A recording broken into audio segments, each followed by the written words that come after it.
ഇനി അടിസ്ഥാന സൗകര്യങ്ങൾ പോലും ഇല്ലാതെ ബുദ്ധിമുട്ടുകയാണ് എരുമേലിയിലേക്ക് എത്തുന്ന ഭക്തർ. പ്രധാന ഇടത്താവളമായ എരുമേലിയിൽ ഭക്തർക്ക് വിരിവയ്ക്കാനുള്ള സൗകര്യം പോലുമില്ല.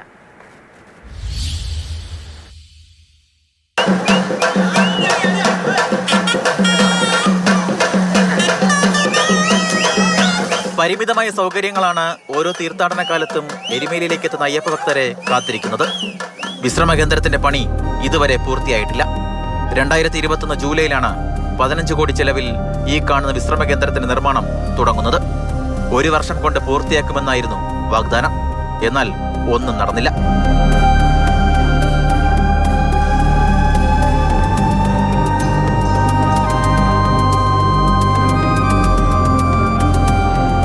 രാധാകൃഷ്ണൻ ദേവസ്വം മന്ത്രിയായിരുന്ന സമയത്താണ് അയ്യപ്പ ഭക്തന്മാർ വിരിവെച്ചുകൊണ്ട് ഇരുന്ന ഒരു 7 പിൽഗ്രിം ഷെൽട്ടറുകൾ പൊളിച്ചു കളഞ്ഞിട്ടാണ് കിഫ്ബി ഫണ്ടിൽ നിന്ന് ഇവിടെ ഒരു വികസന ആവശ്യത്തിന് ഒരു പ്രൊജക്റ്റ് കൊണ്ടുവന്നു. അത് 1 വർഷം കൊണ്ട് പൂർത്തീകരിക്കുമെന്ന് പറഞ്ഞത് ഇപ്പോൾ ഏകദേശം വർഷം 2021 തുടങ്ങി 25 ആകുമ്പോൾ 5 വർഷം പൂർത്തീകരിക്കുക. അവിടെ ഉണ്ടായിരുന്ന സൗകര്യത്തിന് പകരം ഒരു കോൺക്രീറ്റ് കെട്ടിടം വന്നു എന്നതൊഴിച്ചാൽ അതിന് പ്രത്യേകിച്ച് എടുത്തു പറയാവുന്ന വിശേഷങ്ങളൊന്നുമില്ല. വല്യമ്പലത്തിന് സമീപം ശുചിമുറികളുടെ എണ്ണം കുറവായതാണ് മറ്റൊരു ബുദ്ധിമുട്ട്. അമിത വില ഈടാക്കി ഭക്തരെ കച്ചവടക്കാർ ചൂഷണം ചെയ്യുന്നതും പതിവാണ്. പല സ്വകാര്യ സ്റ്റേഡിയങ്ങളിലും അയ്യപ്പന്മാരോട് അമിതമായ തുകയാണ് ഈടാക്കുന്നത്. അതിന് ശക്തമായ ഒരു പരിശോധനാ സംവിധാനങ്ങൾ എരുമേലിയില്ല.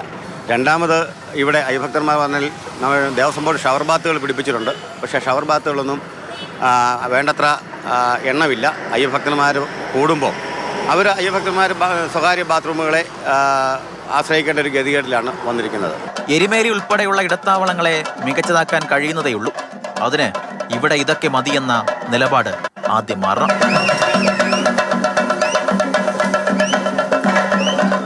വിരിവയ്ക്കാനുള്ള സൗകര്യമില്ല. ശുചിമുറികളുടെ എണ്ണത്തിൽ നന്നേ കുറവ്.